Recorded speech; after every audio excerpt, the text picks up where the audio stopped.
Welcome to Blue Collar Mystics, the under-the-hood approach to the depths of human consciousness.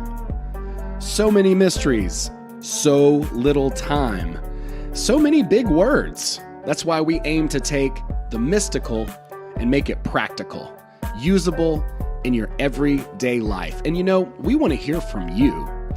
We want to hear your story. What happened when you started asking yourself the real questions? Like, who am I? What is this? Is it a hologram? Is this some kind of weird cosmic joke? Hey, these are the questions that we are trying to get to the bottom of as we explore the final rabbit hole together here as Blue Collar Mystics.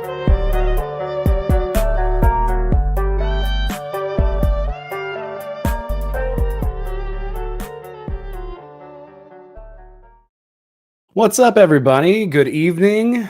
Happy Tuesday, all you blue collar mystics out there. I'm really excited to have a great show for you. We have no idea what we're going to talk about. We talked a little bit about options and possibilities of things to talk about, but Abbie is no stranger to the show. One of my favorite people, and she has made an incredible and profound a lot of changes, right? I would say, but definitely, like, you can see physically that she is an action figure now.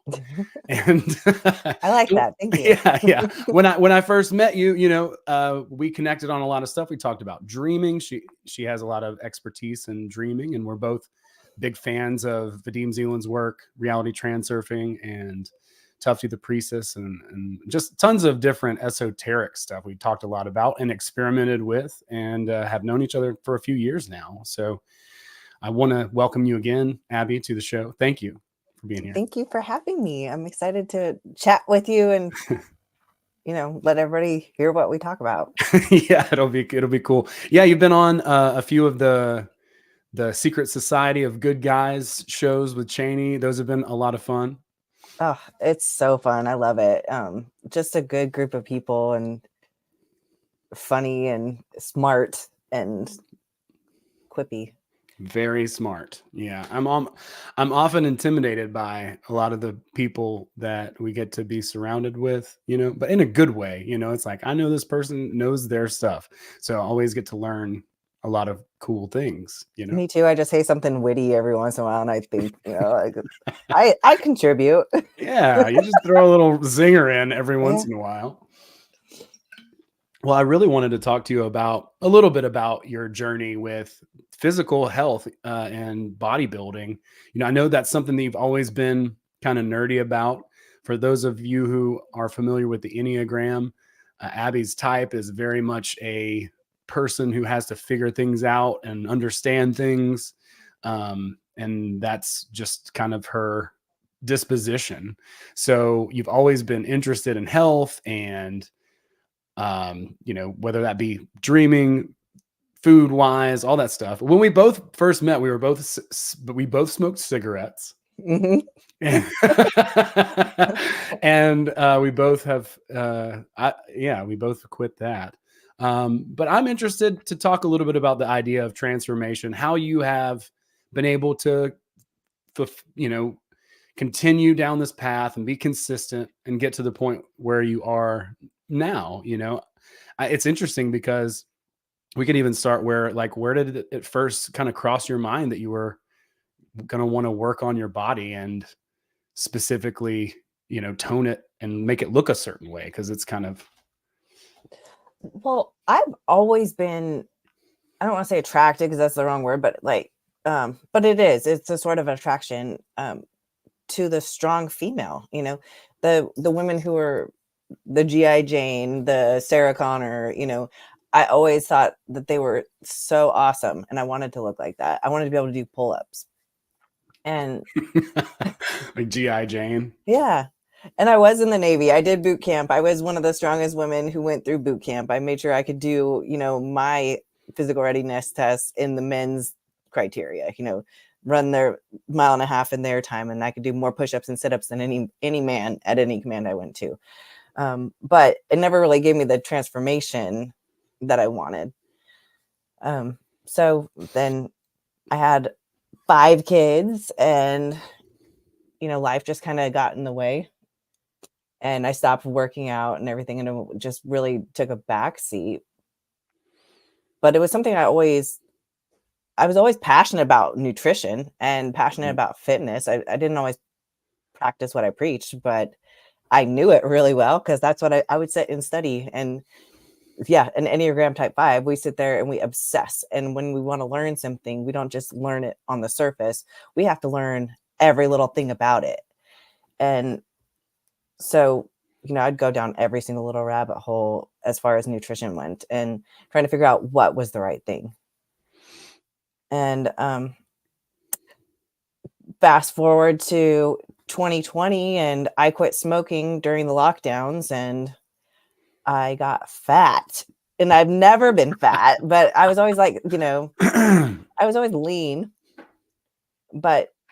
And then when I say that, people like look at me like, oh my gosh, Abbie, you were never fat. And it's like, I was fat for me though. I was uncomfortable in my own skin. I had really big thighs, and not like big thighs like I do now. I do have big thighs now, but I was definitely, carrying a lot of body fat. I was a lot softer. I was at the point in my life where I was resigned to never wearing shorts again, because I was so uncomfortable with how I looked, and the amount of cellulite I had, which now I have a healthier opinion of that too. It's okay to have cellulite, but I was at the point where I felt humiliated wearing shorts. I didn't want anybody to see me. So that's when I just, I'd already been into reality transurfing for a while, thanks to you putting it out there. And there's my coffee right there. Yeah. Mine still has the completely just a white blank back and side. Like, it doesn't even have anything printed on it. It's weird. Well, I feel like there was nothing. It was expensive to buy back then. So I was thankful that there was YouTube. It was like $50. Yeah. So, anyway, I just realized victim mentality is that, oh, I've had 5 kids and I can't do anything about it.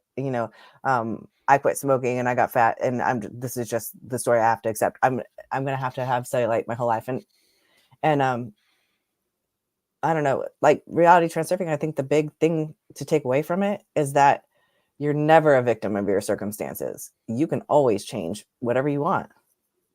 And I just had to apply it to my physical body. And that's basically what I did. I just started seeing women who had really thick thighs, but they were muscly as hell. And I think I was the girl who always battled that, because I grew up in the 90s. So, the 90s, like what was hot was, or, what we saw, what women perceived as like beautiful, were these like drug addict looking women with thigh gaps, right. And, who looked like they like just rolled out of a freaking dark alley, living with a tent and a freaking shopping cart. Like, that was the style in the 90s. And so that's how we perceived what we should look like: tall, skinny. And my nature was always short and stocky, and I put on muscle really easy. So I just started seeing people on Instagram who had that build, who had my build, but they looked better, obviously. And it was like, gosh, they're leaning into the thick thigh thing. I kind of want to do this. And then, I did your course. So Owen was doing the Get Coached course. And during that, I got to meet another person who was in there, and he was a personal trainer. And so he kind of took on a couple of us as clients and got me back in the gym. So starting to believe that I could turn things around. And he helped me with my diet and all of that. And that was really the big stepping stone. That was the beginning for me. So.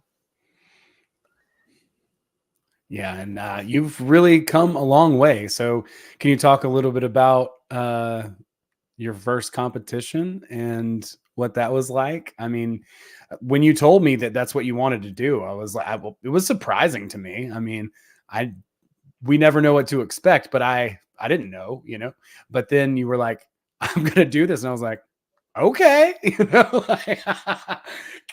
and you've really, I mean, you've really come a long way very quickly from my perspective. I don't know what it is, what the process looks like for a lot of people who want to compete in that whole arena, how long it takes. I know what I'm doing takes a lot longer than I want it to. Well, when I decided I wanted to compete, I had to hire a prep coach because they're different than a regular personal trainer. They actually they get people ready to bodybuild, to be on the stage, and it's a whole different ball game. Like everything changed. All of a sudden I was eating 6 times a day. And it's like 6 meals a day. They're not little meals, you know.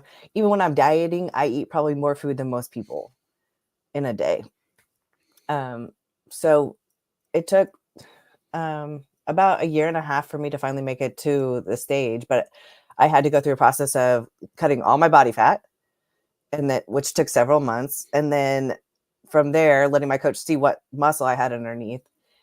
And then to build back up, because I wasn't as muscly as I thought. I'm like, oh, I've got big thighs, I got a big butt, this is going to be easy.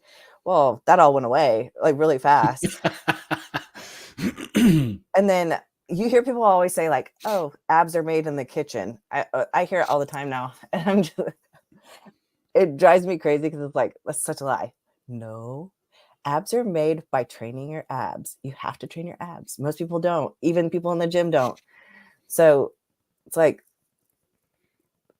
I don't know. Like I realized that after I cut all that weight, and I thought, you know, shoot, I'd done sit-ups for years, you know, no problem. I should have a 6-pack, and I didn't. So, you know, really training abs is where it was at. That's when I got my abs. But yeah, my first competition was in September. So September 23rd. And yeah, I did it. I got up in a thong bikini and in 5-inch heels, and I competed. Yeah, that's awesome. No, it was great. I was counting down the days for you. I know you were probably really nervous about it. I can only imagine what all is involved. I mean, competing is stressful. I've done some comedy competitions and stuff, and I always my disposition is not to compete. I don't like that. Like for whatever reason, like it's a turnoff to me. It's motivating, and it definitely will push you and challenge you to be in a competition. So I think it's healthy. I think it's good if you do it right, but it's also intimidating and overwhelming and stressful. And it's like, I don't want to compete against other people, I guess is kind of what it is. And I don't know, maybe from a healthy perspective, how do you approach that when you're going into something?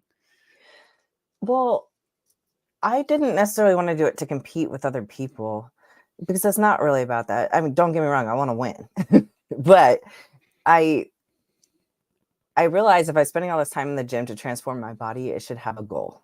So to me, it's like the ultimate goal is to be the badass. So I may as well be as badass as I want to be. Let's really lean into it. And I did.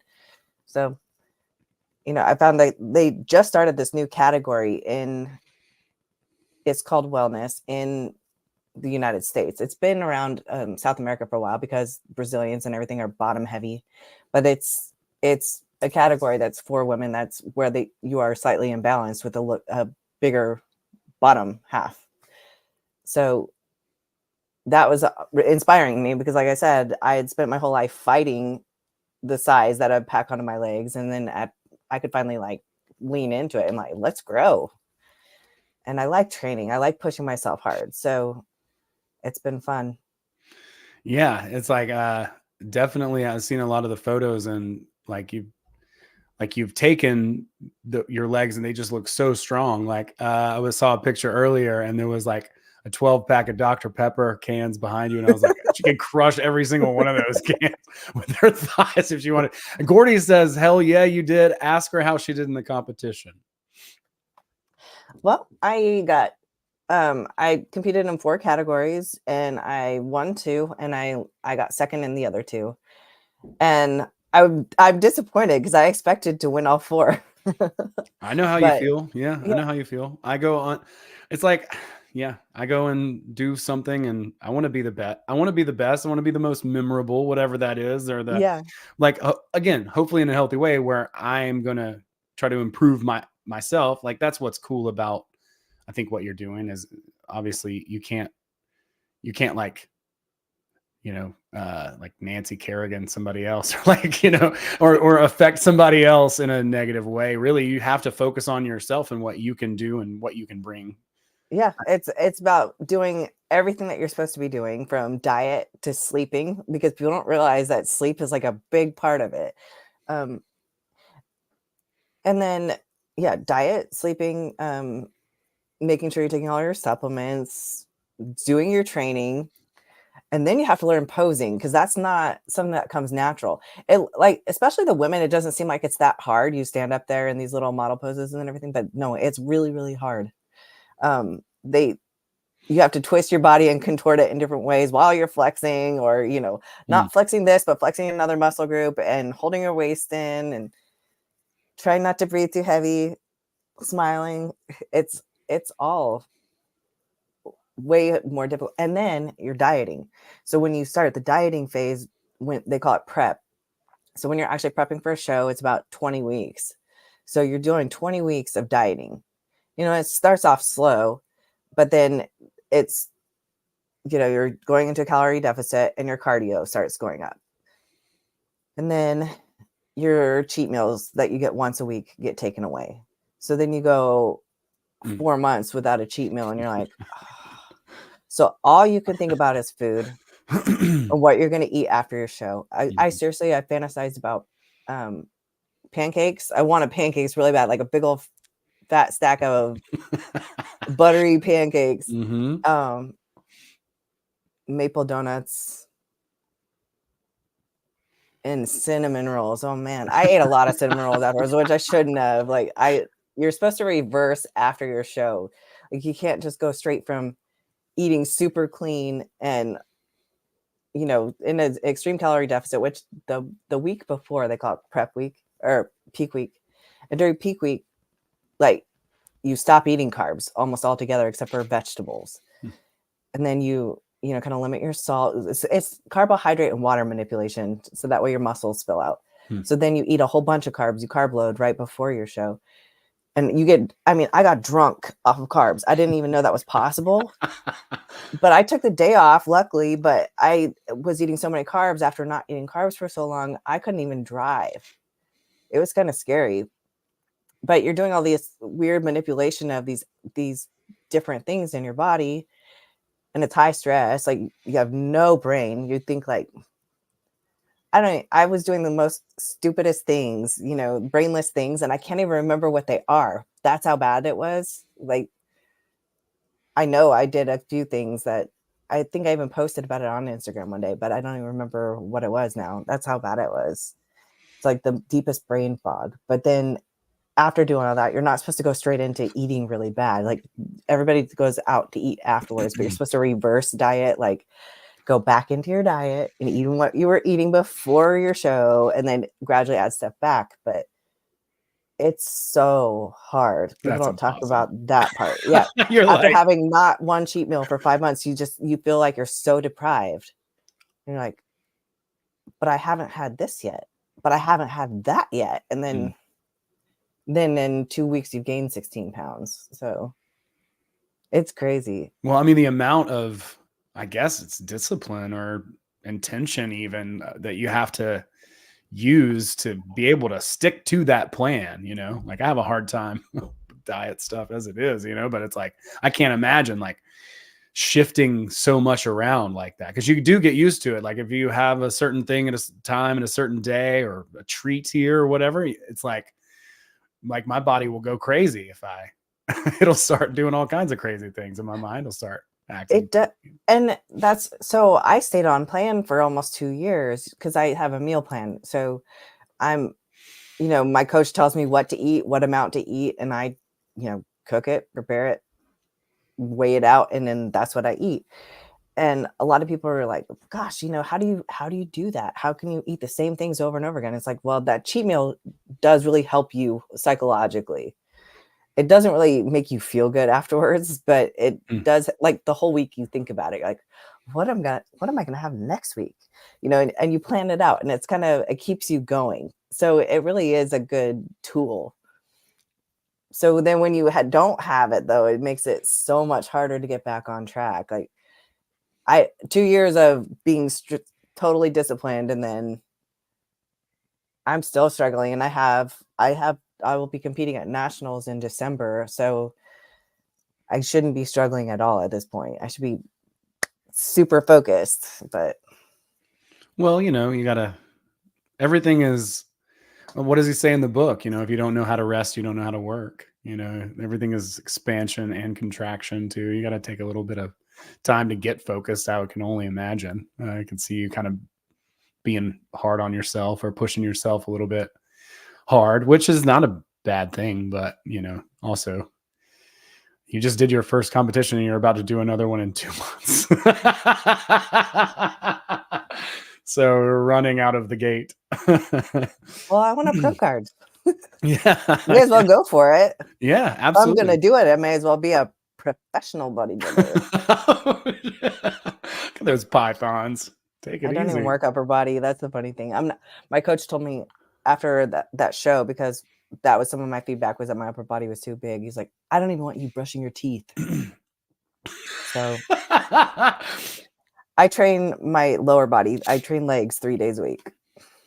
Or not 3 days a week. I mean, 3 days, 1 day off. So I repeat that every 4 days. It's a 4-day cycle. Damn. Yeah. That's crazy. No, I can't imagine how, but yeah, I love what you were talking earlier about just going for it. And what you've, you kind of like, you had how many, 5 children. And then here we are now as a professional bodybuilder. I think that's pretty incredible. I'm still an amateur. Well, getting close. Yeah. Getting close. I mean, I'm not trying to manifest too fast, but I'm sure I have faith in you. I know you're doing everything that you can on your side. I've actually been reading the Bhagavad Gita lately, and it talks a lot about dispassionate action. Very much the same thing as kind of like the transurfing thing, intention, but without expectation. Talk a lot about that. And can you talk about, like, mentally, how you've kind of prepared yourself? How do you discipline yourself as well? Like, to be able to, because you're in the gym for hours on a rip, like 3 hours sometimes a day. That's a lot. Well, the person just starting out obviously isn't going to do that. But for me, I'm like, other people knit or they bake and I don't. So like, what I create is a freaking badass body. That's what I'm doing. That's what I'm making. You're making comedy. I'm making muscles. That's so that's just the way I see it. I mean, like, everybody has their thing, and I guess this is my thing. And a lot of people think that bodybuilders are very very arrogant or like way too into themselves, but really, would you think about that they are if they were training for any other sport? If I was training this hard for volleyball or whatever, you would just see me as a dedicated athlete. So it's the same concept. It's these people are working really hard and they're so disciplined because there's so much science that goes into it. Like, you can't, everybody looks at like the big guys and they're like, oh, but he's on steroids. Well, if you're on steroids and you're not eating right and you're not training right, you're just going to get fat. It's not going to do anything for you. So these people are super disciplined. Yeah. And that's, I mean, I have respect when I look at people like that. I used to like look at the big guys in the gym like, oh my gosh, that's so ridiculous. And now I'm like, that mofo works hard. Yeah, no doubt.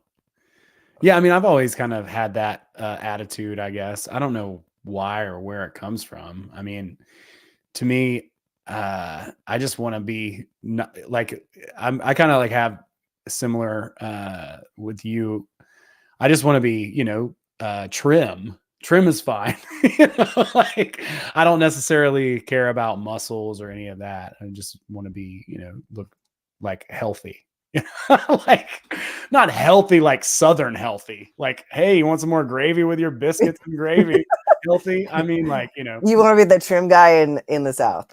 Well, I mean, when I quit smoking, the same thing kind of happened to me. Is like I could just I could taste things again. It was like my taste buds awoke, and I just started eating whatever, right? And the pandemic or whatever, all these other things beyond that didn't really help. Not to like make excuses, but that didn't really help me with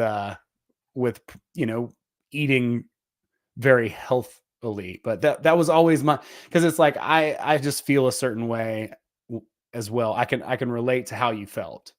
I felt like I had to pay the pendulum. So I was okay with gaining weight and eating at the time. Do you know what I mean? Yeah.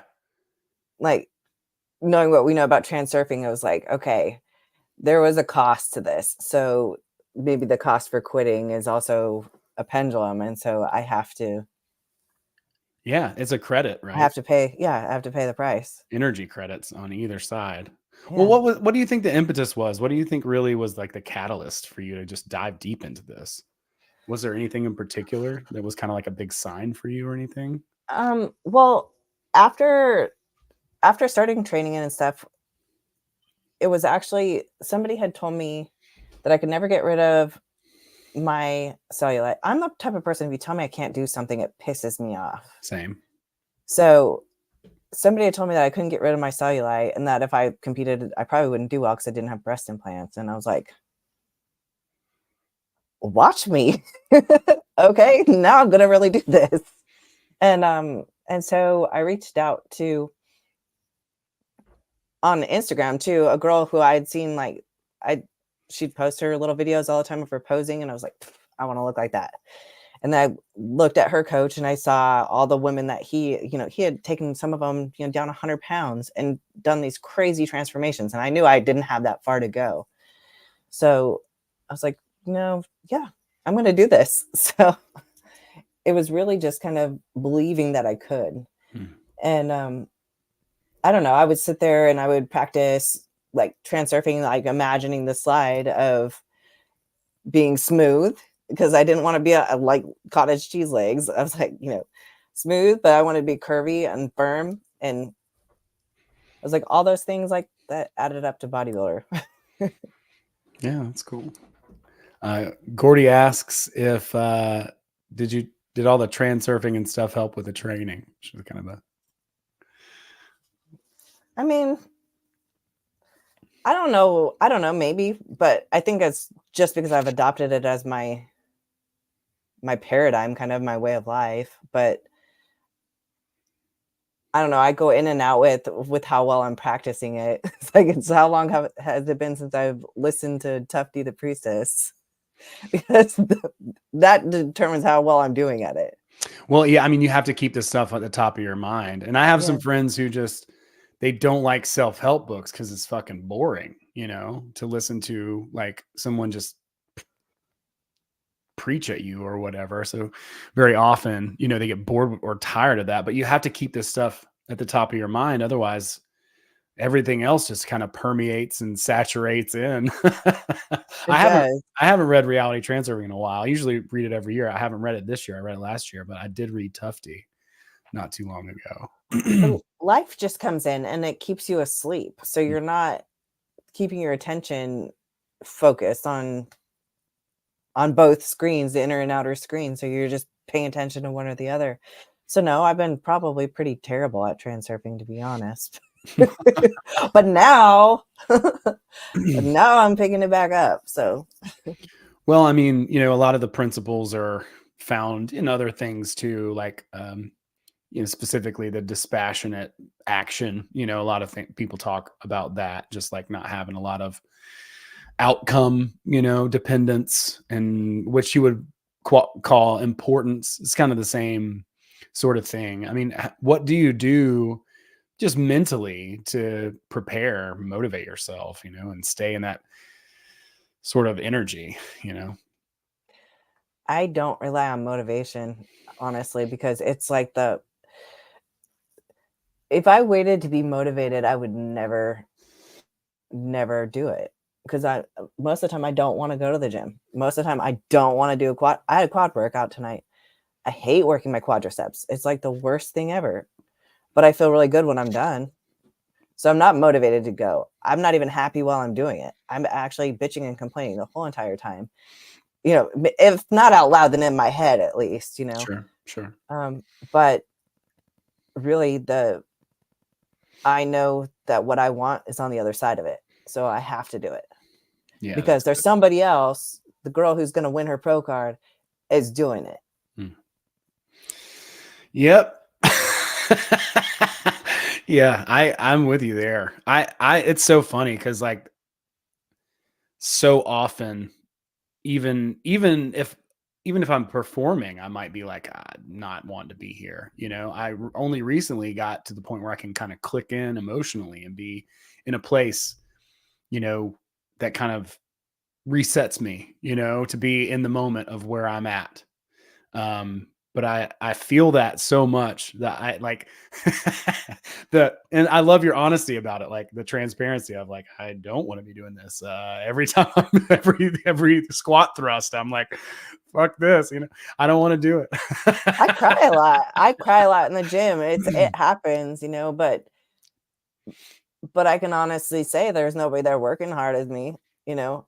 I'm working harder than every motherfucker. Whoops, excuse my potty mouth. Every person there. Well, and it's tiring and it's lonely. And you know, there's all these little things, but really I mean, I could be the person who doesn't accomplish her goals, or I could be the one who absolutely does, who nails it, who kills it. Yeah. And I choose to be that girl. And once you start seeing stuff change, like all of a sudden I've got superhero shoulders. Like I keep wanting to do that. I want to see more of it. I get to the point where like sometimes it scares me.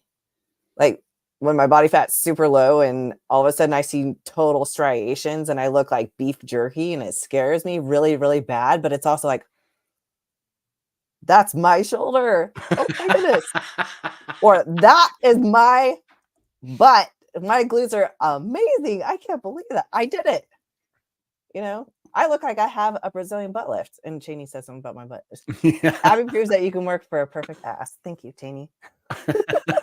That's right.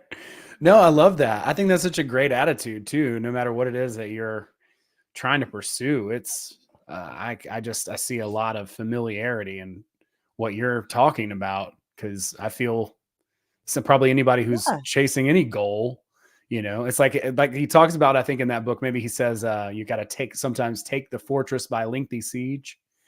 And it's like if you just decide that that's how you're going to approach it from the beginning, which is just a smart way to kind of like temper your impatience and your zeal a little bit, you know, and then I think it's a lot easier to take just the action that you need to take right now, you know. And I try to remember, like I'll be at these shitty open mics and they are awful. There might be 5 or 6 people there. Most of them are all comedians who just hate you and want you to fail. And then you get on stage and they're like, all right, motherfucker, make me laugh, you know? And it's awful. I mean, it's just like the vibe is like there's music on in the back room. You can hear it just spilling into the place and people chattering and glasses clinking and people talking over you. And it's just awful. But I was at this show with another comedian not too long ago, and it was actually a pretty good show. It was underattended for what we expected or whatever, but he looked at me and he goes, you know, these are the good old days, you know? And I just started dying laughing, you know, because I mean, we all did pretty well. It was a good show, whatever. It was weird. It was like, I think it was spring break in that town or something. So there wasn't very many people there, but it always stuck with me to be like, all right, well, next time I am at this shitty open mic and there's a bunch of people, you know, talking in the background and clinking their glasses and it's super distracting and all that stuff, I want to try to remember this, that these are the good old days. I mean, that is the stuff that makes your story too. Like those are the things, the struggles and the difficult things. Like those are the like linchpins in what, like your arc as a character, like your development into whatever and reaching your goal is.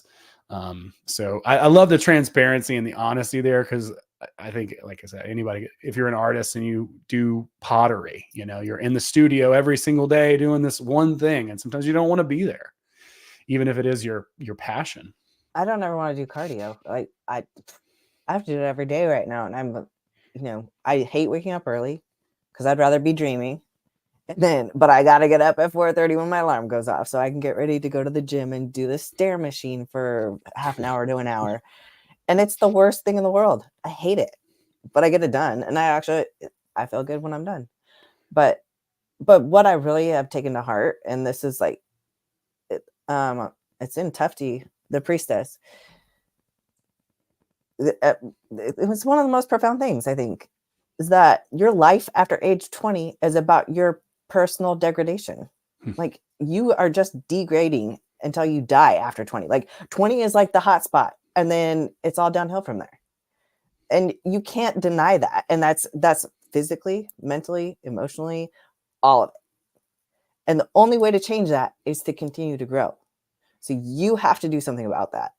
So you have to choose to challenge yourself mentally, spiritually, emotionally, and physically, or you're going to just be an old person. You don't have to be old.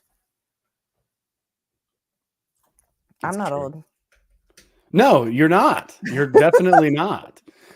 So I'm going to counter that because everything can be true. I agree with the basic gist of that. And I understand why Tufty pushes it so hard. Self-development, because if you don't use it, you lose it. If we stop growing, then we just become, just drug nothing, like amalgamous goo.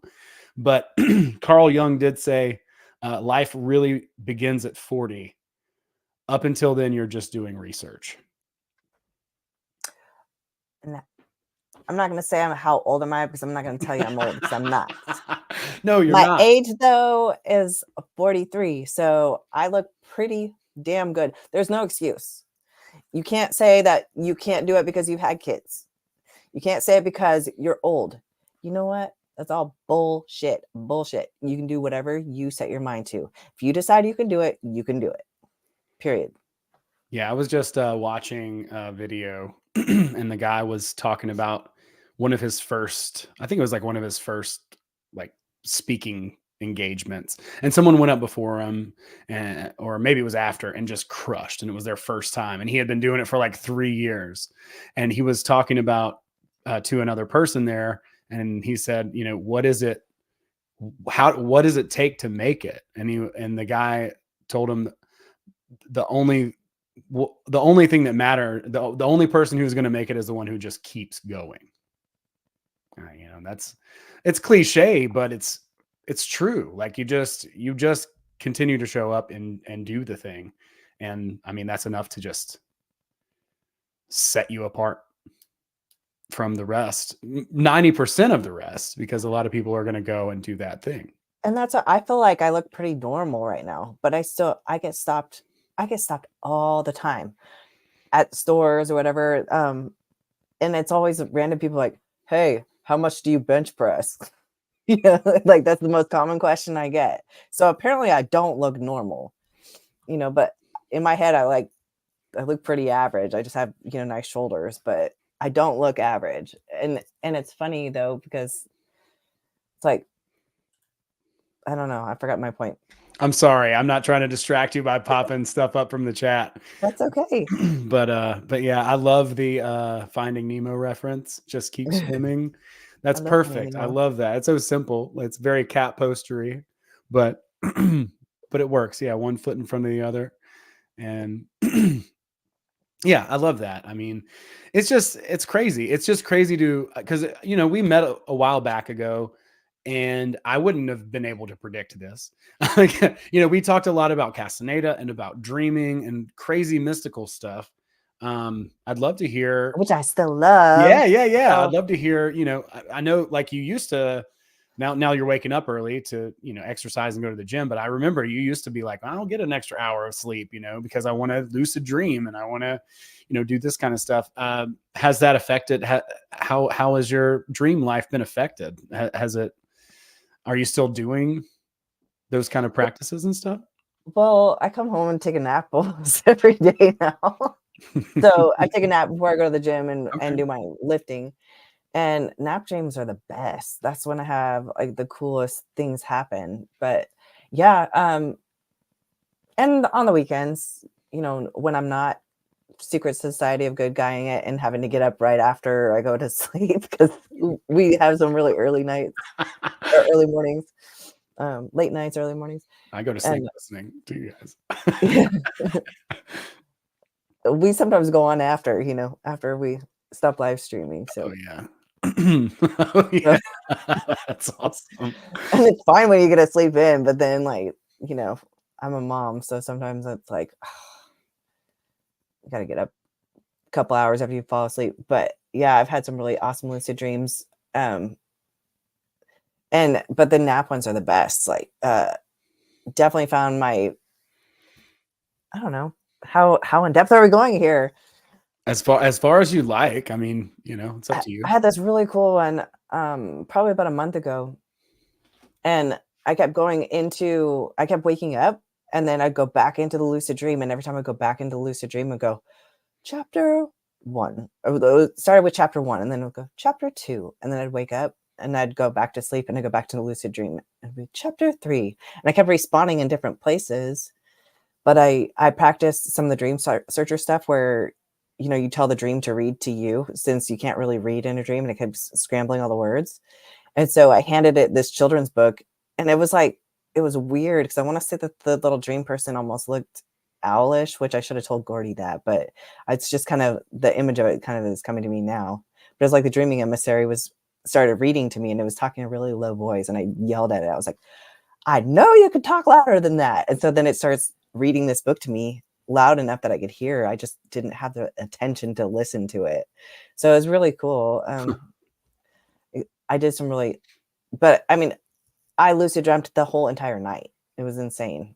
So, but I mean, my coach puts me on some decent supplements. Sometimes I'm taking L-tryptophan and stuff like that. So I'm getting some good sleeping boosters that help you dream. So that's cool. Yeah. Yeah, I'm a big fan of that. I always liked afternoon naps too. I would wake up usually kind of like my neck would be a little sweaty, but I would have very intense dreams always. I try not to take a nap if I can help it during the day. I usually don't have time, but it would be. I skipped it today, but it makes for a late night at the gym, and I'd hate that I do it, but I'm a sleeper. No, I mean, you do.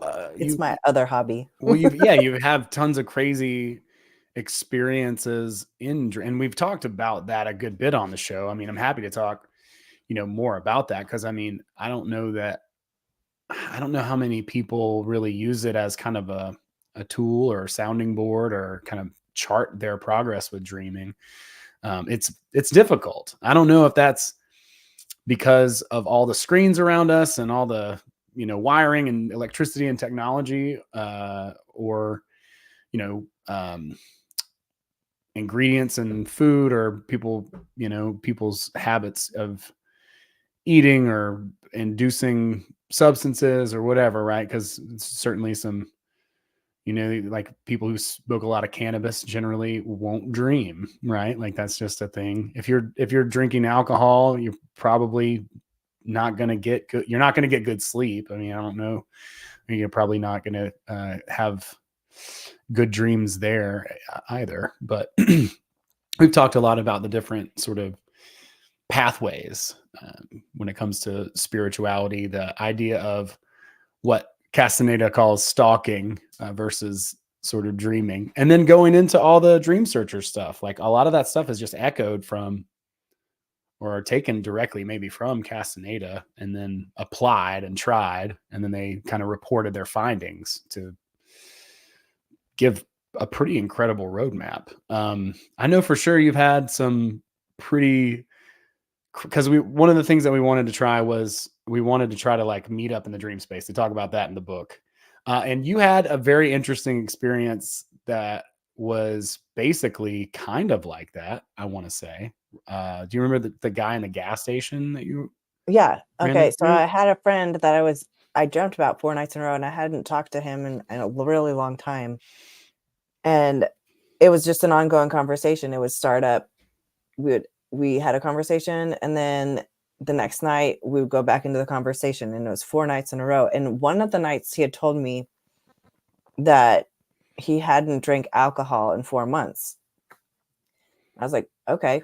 So I was like, how could I verify? Because it was weird that I kept talking to this person every night in my dream for 4 nights in a row, and I knew it was going to happen again. So there was no way for me to verify. But I happened to run into him in a gas station, I don't know, several weeks later. And I just decided to like go ahead and be myself and be weird. And I was like, he was buying beer. And I looked at him, I go, I had a drink, or I was like, in my dream the other night, you told me that you hadn't drank alcohol for 4 months. So I said it accusingly too.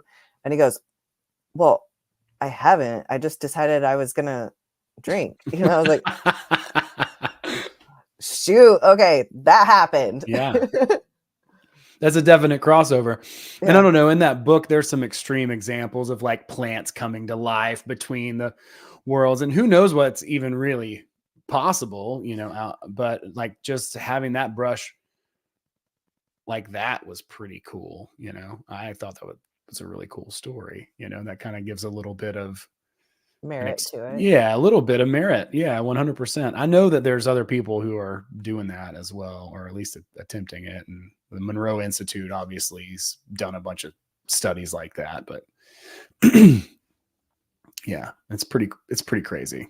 I can't tell if I like their stuff or not because their meditations sometimes make me feel weird. So I'd started doing them for a while and then started having sleep paralysis. Right. I'm telling you, I feel kind of, I don't like it.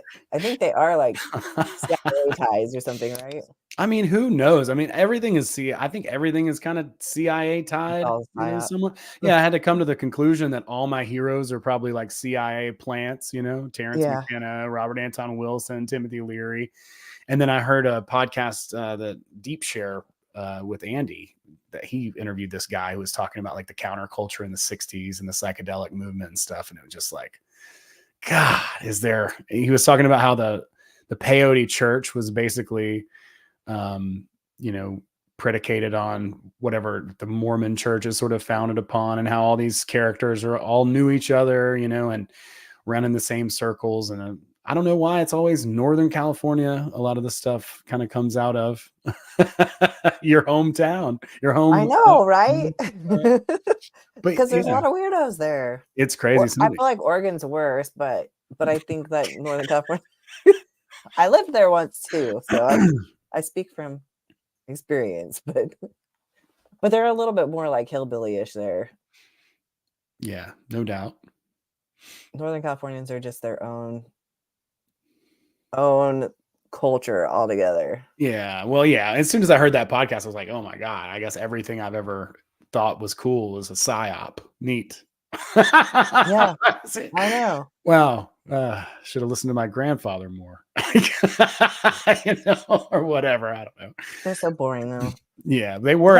You had to learn through experience, and it was kind of fun, right? Yeah, you have to. Well, yeah. I mean, I learned some great things from him. How to curse, you know, how to curse. Like I was on the golf course one day and he hit a slice into the woods and just goes, "Ah, you shit ass." I was like, "Oh my God, you can do that? You can say 2 words, 2 curse words? That's fucking amazing."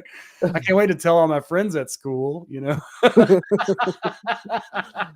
So, you know, we learned some things from that great generation, but you know, but no, it's just crazy to think a lot of that stuff, the Monroe Institute stuff. And I've got his books, the Robert Monroe's books, and he seems like he's coming at it from a very authentic predicament, right? Like he keeps coming out of his body, and he's like, what the fuck is going on? Like, I keep slipping through the floor when I'm asleep in the bed or whatever. And, you know, he talked to a friend of his. He thought he was crazy. Like, apparently that's his story, is he thought he was crazy. So he went to a psychologist, and his psychologist is like, well, why don't you just play with it, see what happens, you know, just keep seeing where it goes.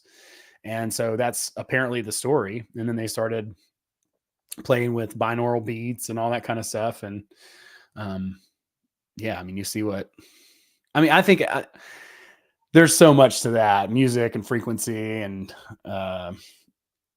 yeah, music. Guess what I'm sorry, I just had this like random thought and I've wanted to tell you. Guess what I found out about Castaneda? Guess where he lived? Where? His street name was called like Pandora Place. Oh, really? That's her daughter. Yeah, isn't that weird? I'm like, I'm connected to this guy. Yeah, well, definitely. Yeah, he definitely was a Western figure. Yeah, I mean, Cheney says, yeah, all plants. I mean, it has to be that way, right? Like, in order to push culture into the direction, right? Like, that's how the cultural, social upheaval and change works, right? Like, through subversion, and just, it wouldn't matter. Like, whatever the standard would be for society, whatever that was, you just have to subvert that. So it doesn't matter what that is. If it is the nuclear family or if it's whatever, you just start shifting the social order in any way that you can to just disrupt it. And he was talking a lot about just pushing people away, you know, and making them. And I think the phones and the digital stuff can be that way for us too, where it's like, but yeah, there's I don't know. I don't know where I'm going with that now. I'm distracted by the comments. You think about Tanya Harding? Tanya Harding comment got me. Oh, I wasn't expecting that. But yeah, like there was yeah, it was interesting to hear him say that. It was kind of disappointing, you know. My heart sunk a little bit. And Robert Anton Wilson used to say, like, he'd be on these talk shows and stuff, and they'd be like, well, you're part of the Illuminati. And he'd be like, yeah, at most I'm a toenail. And that's true. He was a fucking toenail, you know. Like, in reality, there's higher and higher echelons all the way up, you know. But a lot of that stuff is great too. I think a lot of it is a lot of truth with a little bit of something mixed in that's not always, because you could read Prometheus Rising and get so many great exercises from that book and perspectives and understand the 8 circuit model of consciousness, you know, but there's still going to be some things in there, at least for me when I read it, where I'm like, that doesn't hit right. Or whatever, insert the book. Terrence McKenna, same kind of thing, right? Like the zero time wave theory and some of that stuff that he was talking about, that was just like way off. But a lot of it's like really good stuff. And they all knew each other. Alan Watts and all those folks. Alan Watts, I mean, he gets the award for being able to talk for literally forever in a very calming voice. And being what, shit-faced? That's a good point. Yeah. I mean, he had a few shots, and I guess you could be even extra windy. It would be easy to go on, but yeah, it's cool though. I like that we have the opportunity to access so much work, but you know, the idea that kind of all these figures are intentionally put there is kind of disappointing. Like, I wonder about Vadim even sometimes, you know. I don't, because I think that if he was in the limelight and trying to show who he was, then I think I would. But I think the fact that he doesn't care to be celebrity is like, it is what it is. But you had somebody on Facebook said, I want to believe in something. It's like, believe in you, believe in how powerful you are. You have the power to change anything you want in your world. There it is. Coming to you from a real life. You're a fractal of God. You know? Yeah, 100%. Well, yeah, like you are the Atman, and you are a particle of God, as you know, each each living human being. You know, I've worried a lot, you know, with all the recent news and stuff, because it's like, oh my God, here we go.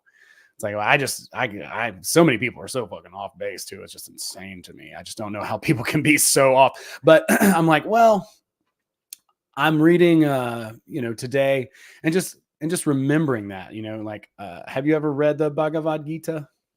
No, but I think I'm going to listen because he said it's on Scribd or Scribd or Yes, whatever. there is a really good translation on there that was recommended to me. And there's a lot of different translations out there, but it's probably the oldest. I think it's the oldest book ever written because it's really written in Sanskrit. So it's older than the Bible. But I mean, it's just a dialogue. It's like a conversation between Krishna and Arjuna, you know, who's going to fight a war. It's really supposedly an eternal war. What's cool about that translation is he sets all this stuff up because it's really, in Sanskrit, it's a poem. It's not a story. It's a poem. And so it doesn't translate obviously to like a poem when you translate it to English, but he took all these different translations and stuff. But yeah, I mean, the whole point of it is he's saying, look, dude, you got to go out there and fight. You got to take action. You have to go out there and fight. And he's fighting against himself is what it really is. You got to fight against these things. And it's like you go into the gym or whatever. And he's like, I don't want to fight. He's like, are we to be at peace and all this? But he talks about in that book a lot, like how inside each and every human being is a part of God, a particle of God, just like it says in Transurfing, the Atman. And he talks about how Krishna is like, if things get too wacky, then I just come down in flesh and I'll restore the balance. Like, you don't have to worry about it, you know, like it's fine. Like, don't worry about things going haywire. And they talk about reincarnation in the book as well. And that's essentially what happens afterward. You know, you go back into the ocean. It's exactly like Transurfing. Yeah. I mean, of course, right.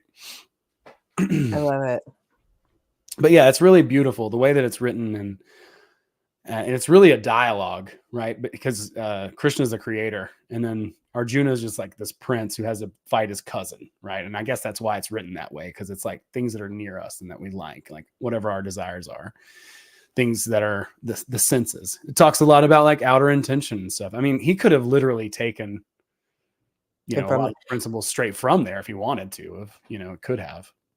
But it's all natural law. Yeah. And it's written how many different ways, you know, it just depends on which filter, you know, which one that you find the best or the most effective. And yeah, I think that's what's cool about all of the different spiritual books. It's like, stop taking it literally, people.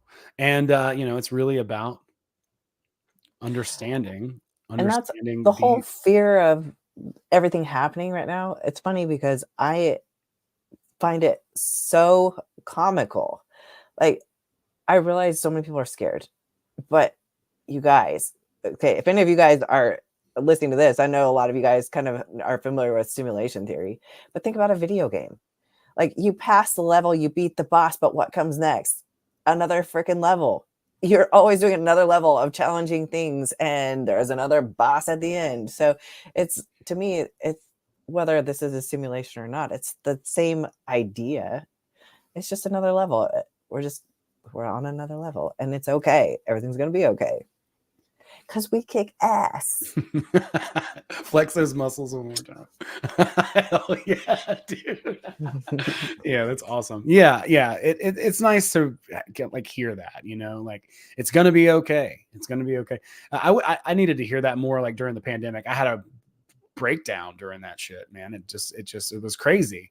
And it was so weird because it was so confusing and you just didn't know what was going on. You know, it's a little bit easier to read through the propaganda right now, my opinion, but I just had no idea what was going on. So I'm like, is this it? Should I be digging a bomb shelter right now? Because I really want to be writing and doing all this other stuff. And so I would doubt myself and be like, I should be digging a bomb shelter. You know, I should be prepping.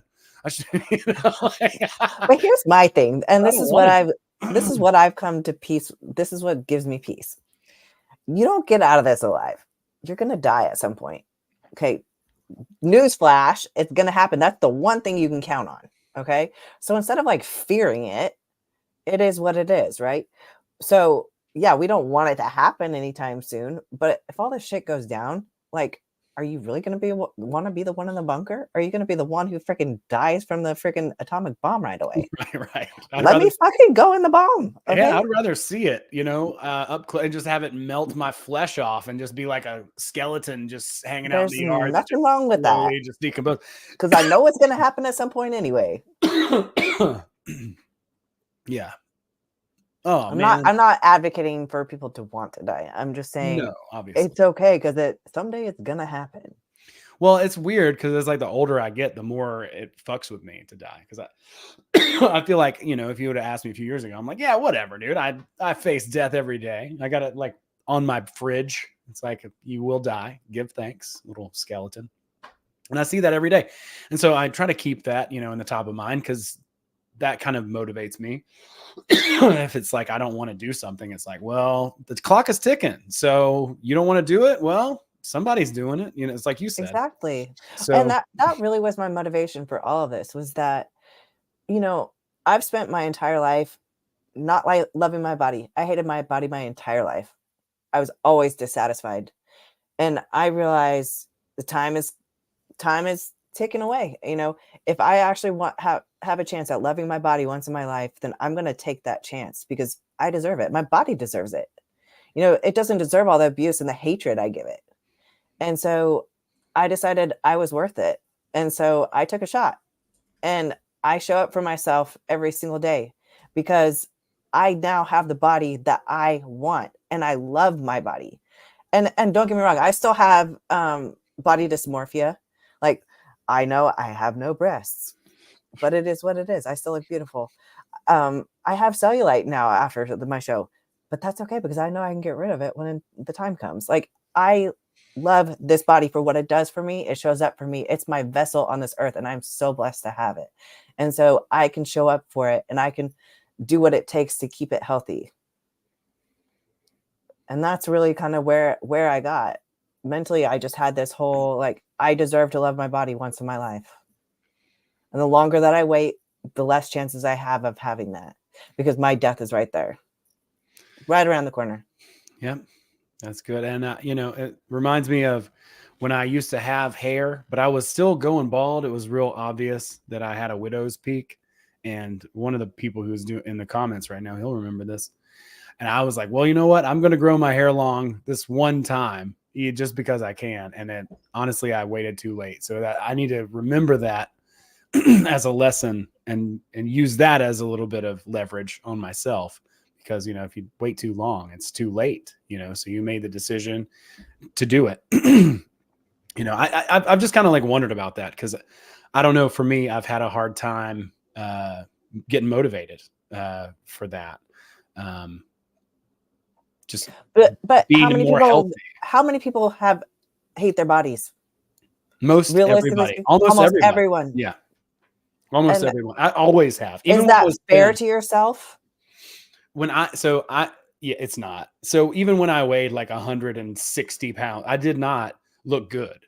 I was like thin and looked sickly. Yeah, lean doesn't necessarily look good. Yeah, you still have to have muscle. And I still thought I was fat, even at that point. I was like, still, which is weird, right? So I've never really, because when I don't know, my body image, I guess, comes from when I was a kid, and I wasn't like. I was relatively healthy, but I wasn't like ripped or anything. And a little self-conscious, but yeah, I mean, I've never been happy with my body, even when I was thin. And I look back at pictures and I'm like, I look good there. Why was I upset? like I shouldn't have been. Yeah. I mean, you don't get to go back. So you appreciate it, but and I would add that like how you talk to yourself is so important. And like you get it in your dreams because that's when you release your subconscious, because your dreams are your subconscious. They're telling you in metaphor what you're thinking on a deeper level. And how you talk to yourself, it does affect you. So, like telling yourself how crappy you look or whatever, it does affect you. And if you need to do that to just get that little spark of motivation, because it does start with motivation. You have to be motivated the first time, but after that, you just got to keep showing up, because motivation is not going to be there. And but the thing is that you should be proud of your body and tell your body, good job. You just kicked ass. You did it. You showed up today. You're sore as hell, but you're going to go again tomorrow. And keep, notice, pay attention to the good things. Transurfing does teach you that. Look at the good things. So when you start seeing the changes in your body, don't be like, oh yeah, but this still looks bad. Be like, you're badass, buddy. Look at those shoulders. They freaking look awesome. Keep going.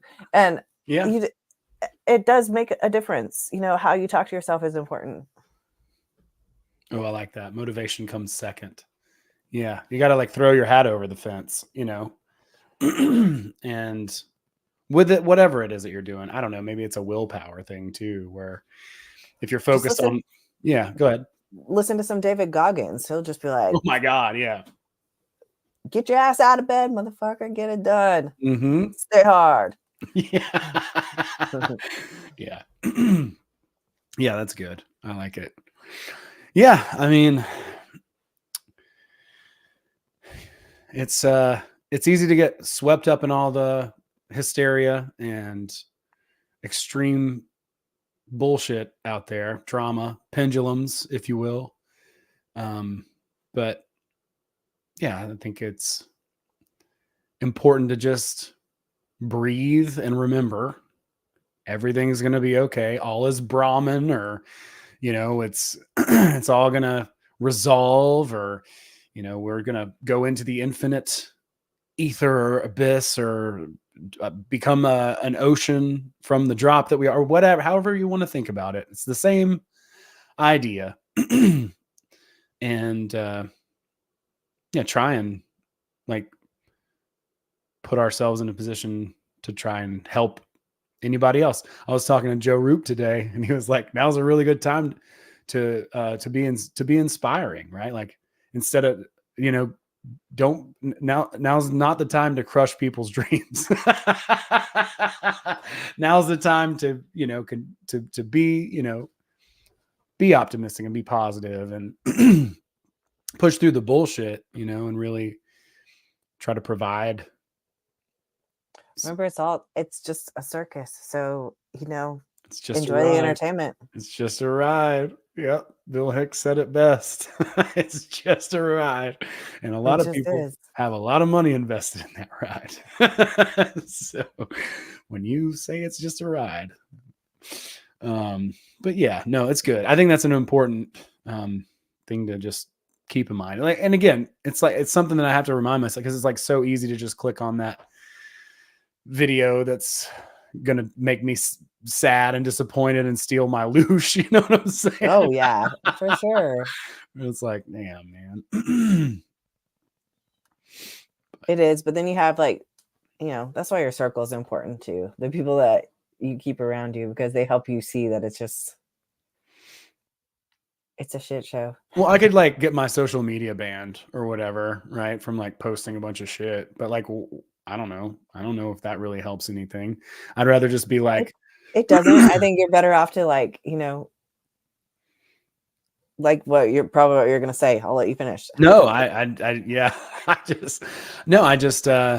I would rather, just not worry about that. There's some things, like if people want to, if the powers that be, or Halliburton, or who the fucking ever wants to go to war, they're going to do it. I'm not going to be able to stop them with a social media post, or whatever it is. And everybody feels like they got to take a side or speak out or do this. And it's like, it just becomes exhausting. And really what happens is the most,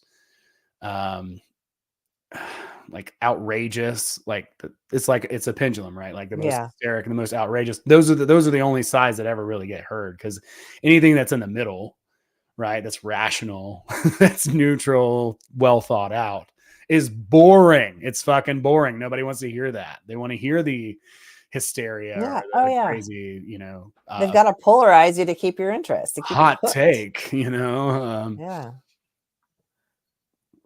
comes in. Exactly. And so like I like, before I used to not be able to pay attention to current events, but like because of Cheney and Layla and all the Secret Society of Good Guys, Gordy, like it helps me to like look at current events and just see that it's just it makes no sense. Like most of this is like it's nonsense, and so you can really just laugh at it. And I mean, I realize that it's potentially serious, but at the same time, it they don't get, I mean, we have 24-hour news channels. The only way that they get ratings is to get you upset and pissed off. Exactly. Yeah, I mean, Shakespeare said all the world is a stage.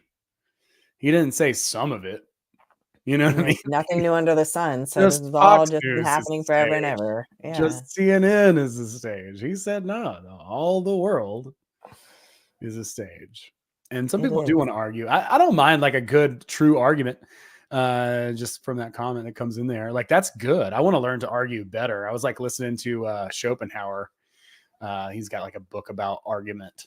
It's very dry at the top, but like there's some interesting ideas in there. And there's a lot that people use. I actually saw a article today that is defaming George Orwell for being a misogynist and for being, all these terrible accusations against his character.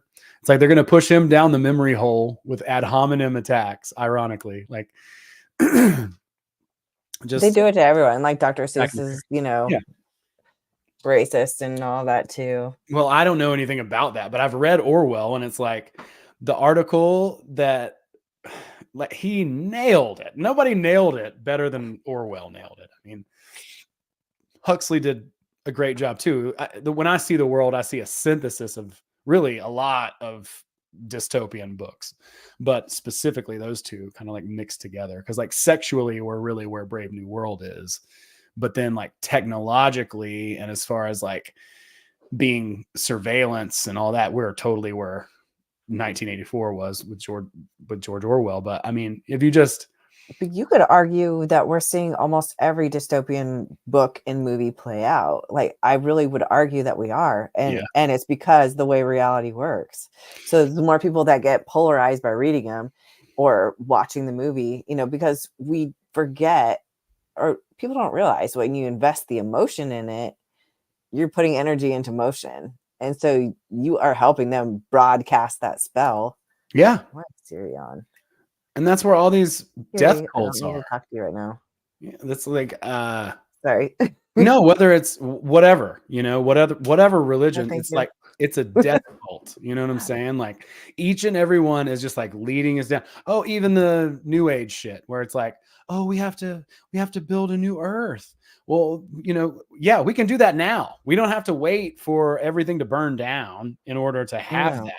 Like that's so irrational, but that's kind of like the play, right? Like that's the manifestation that's been in people's consciousness for so long. I interviewed really that's the whole revelation too, right? The world has to friggin' go to exactly a total shit show in order for it to be better. And the 1,000 years with Christ. So it's all of it. It's like this whole, I'm sorry I interrupted you. No, that's cool. I call bullshit on it. I'm just calling bullshit, Like Lois Lowry, The Giver, like all the kids are reading that in schools now, in middle schools. And actually I read it because of my kid, but they like, that's the first I ever heard of puberty blockers.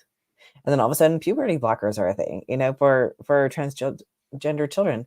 And it's like, you could see how they're all playing out. Yeah. It's like you could actually even see Hunger Games. Hunger Games is where you first kind of hear about like adrenochrome type shit. And, that's playing out. Whoops, sorry. Probably shouldn't have said that word on your YouTube. Well, hopefully it's okay. Yeah, we are not, yeah.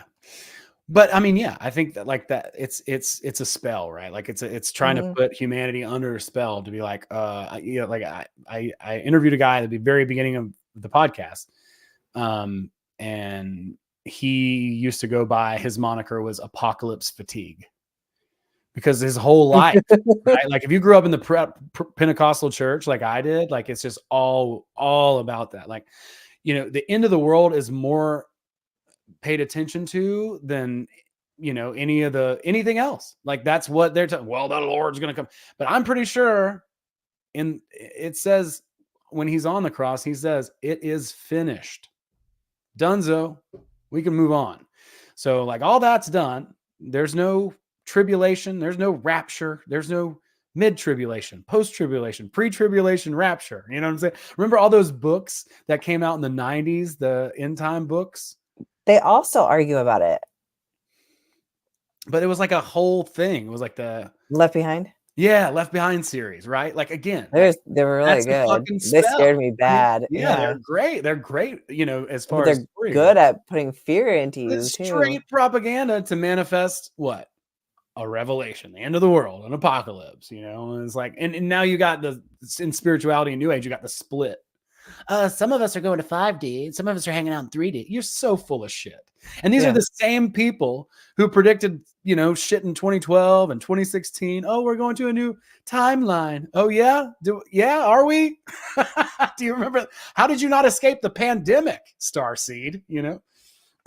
Anyway, I'm starting to get preachy now, and I don't mean to be, but I call bullshit on the death cults, and that includes the New Age death cult and any of the other ones that say we got hyper positivity, like whole, you know, spirituality movement. And it's still the same thing. Positive, but you know, please, it's still the same thing. If you say that you gotta face your shadow, you have to embrace your shadow. It's part of who you are. You say that there's a split. There's no split. Like, no, the reality's not dividing itself. Like we live here. It's an objective reality. If it was a split, you would have gotten the fuck out of here with your high vibration already. You know what I mean? You wouldn't be bothering us still. It's like, I mean, anyway, but the idea is that the world doesn't have to end. That's all I'm saying. I'm not saying anything else other than it doesn't have to go down like the prophecies that people are trying so damn hard to fulfill. You know, it just doesn't have to do I that. used to be one of them too, but I feel like I was addicted to all the dystopian type stories as well. And the more that you get into it, the more that you're helping to manifest it. So it's like, think about what you consume. So that's TV, media, or whatever, but like you can still consume it, but watch it with your active observer on. Like you've got to make sure that it's okay to feel the emotion, but like, don't take it to the next level where you're like, where you are the emotion and you're putting all that energy into motion and casting the spell. Yeah, I think that's really the trick, right? Is like really deciding where to disengage. Because that's why I think it's like all the hysteria, all the energy, and then the hot takes and the polarization. It just adds to that. Like we know that, from reading the Transurfing or whatever, the pendulums, the thought forms. There's egregores by Mark Stavish says the same ideas, different words. But yeah, I mean, it's like, just don't add your energy to that. Don't help that to catch hold, or, you know, whatever. I mean, if you don't want it to, then just don't put your energy into that bucket. You know, it's just like it gets, yeah, that literally is, that's how manifestation works. You get a group collective consciousness, pushing all in one direction. And then of course, you know, like I remember one of the smartest things I ever heard anybody say was, if you had a bunch of dummies pulling on a rope in one direction versus a bunch of geniuses pulling it on it in different directions, you know, it's going to work a lot better. You didn't have to, it wasn't about who had the best idea, the best strategy, whatever. It was just about getting the thing done, working together. And like, if we just disengage from that narrative and focus on one that serves us, then I think that definitely helps the trajectory of this one solid reality that we all share. Is it solid? Well, it's not solid, but you know what I'm saying. This one, it's fluid. The shared one, the one that's shared, right? Like I have an issue with the solipsists too, where it's like, Guess what? You're the only one who exists. Let me teach you about it. I'm also the only one who exists. So I don't know how that works, but The law of one. Yeah, it's just funny how people take certain ideas and blow them completely out of proportion, and then they make programs about it and take people's money. So whatever, it is what it is. Well, maybe they're really helping some people. Why hasn't anyone invited me to be in some freaky deaky cult? What's wrong with me? Hey, we're thinking about starting one, so just hold off. I'll let you know. I guess it depends on what you mean by freaky deaky. And I know a couple that would certainly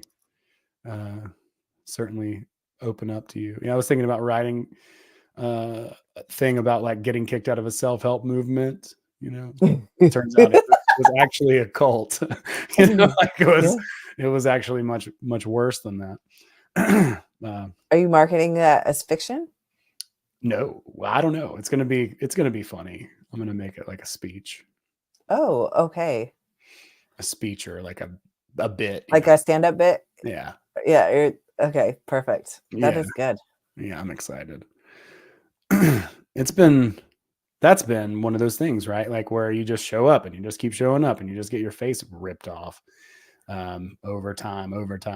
So I totally relate to that process, man. I want to really thank you for being so open about that, and being so honest about what's going through your head when you're training and when you're doing.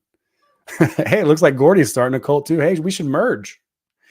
We could we could do we could have a poly cult.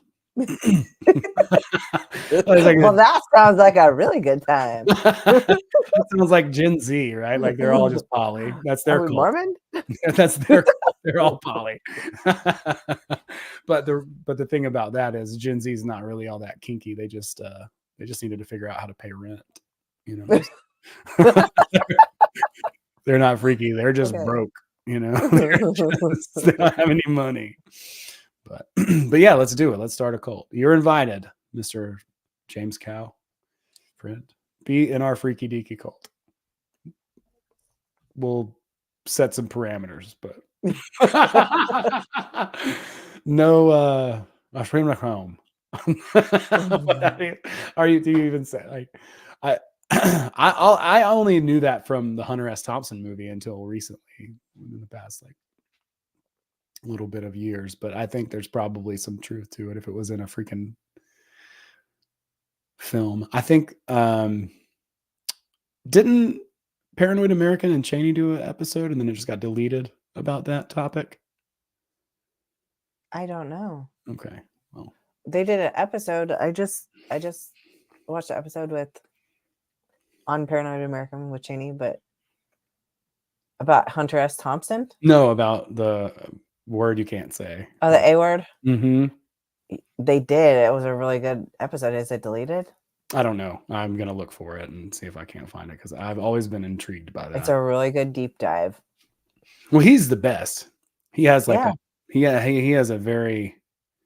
does a great job and knows a lot of history stuff. So I would guess he's a 5 on the Enneagram too. Maybe. I would guess too. Very creative as well. Smart. I watched some of his AI tutorials. They're fascinating. I think, and then actually, guys, go and check out Paranoid American. I did an interview with him that should be coming out pretty soon, maybe the next couple of weeks or something. So definitely check him out. He's got a bunch of AI tutorials, a bunch of free stuff, a bunch of cool art and things like that. He worked at Disney for a long time, and he's been on this show talking about the Illuminati, the history of the Illuminati, which was fascinating. Like that was really interesting. Basically just a multi-level marketing cult. And if you want to know everything there is to know about MK Ultra Mind Control, you should find his episode. I think it was on the One-on-One podcast, but that one was pretty awesome too. Which one was that? MK Ultra. Oh yeah. Very cool. That one was really interesting. That's when he was talking about how they would like trick kids with it wasn't weed, but it was like something similar to that. Hashish. Yeah, I think he would give them hashish, and then they would wake them up in these like really nice, ornate, like mansions, and they'd be being fed fruits with beautiful women running around, and they're like, "You're in heaven. Wake up, you're in heaven." And so they would be like, "All right, now you got to go and do this." And people are going to freak out, but don't worry, you're in heaven. So there's no consequences. That's how they tricked him into doing all this crazy shit in MK Ultra at first. But it all started a long time before that. Like, because he's talking about, like, he tied all that together with the Illuminati stuff. And Adam Weishaupt, who basically was like, what he said in essence was like, they were just marketing it. They were just marketing. They were like, it used to be there was 3 degrees of masonry. And then somebody was like, well, what if we did 10? Well, we have 33, like, and so it just made it seem like there was more levels and they had more information because there were more degrees, but there's really not 33. It's really like a linear progression of 3. They just divided it up in a certain way to make it seem more appealing. This is good marketing, but no. Do they market? Well, they got that like secret marketing. I was like, because I think that they kind of like, it's an invite thing. It is, and that's part of the marketing, right? Like, it's like, oh, it's invite only. This is exclusive. Only. You were invited. Would you join? At Duke. I've been invited on Instagram a lot. People ask me to join the Illuminati all the time. They send me. Oh, I didn't mean the Illuminati. I was talking about Freemasonry. I've never. My grandfather was a Freemason. I don't know. I doubt it. Anybody that I've ever really talked to at length about Freemasonry basically say that it's just kind of like a club with a bunch of older dudes that kind of hang out. They really don't talk that much about mystical stuff or are interested in that. It's just kind of like a drinking club, more or less. That's what they say. I don't know. That seems like it's a good possibility. It's really anticlimactic, I mean, yeah. It's just like, yes, I'm in this exclusive club and I'm going to find out all the mysteries of the universe. But see, I'd want to join just in case. Well, yeah. I mean, I kind of get that. But it's like they just dress up in robes and get hammered. I can do that at home. You know what I mean? Like, I don't need a group to do that. But I think that's kind of, as sad as it is, the main contributors or people who are involved, it's not really as active anymore. I think the purpose that it served was a network for people. And this was something also that Thomas said. So for instance, let's say it was 1975 or 85 or whatever, and there's no internet, and or even earlier than that, and there's no, it's hard to get people on the phone, let's say. And I come to your town and I'm a grifter and I'm like, hey, I got all this snake oil, right? Like, there's no way for you to check my references or any of that. So what that society would do is basically give someone a validation. And so that they're like, oh, okay, this person, they're legit. They have an accreditation. They're affiliated with us. So whatever it is that they have or they're doing, it's basically like a background check kind of thing, which it kind of makes sense too. This is a person of the community, right? Like, they are charitable. They do good things for society, right? Like, they have some trustworthiness around them or whatever. Anyway. Yeah, the Moose Lodge.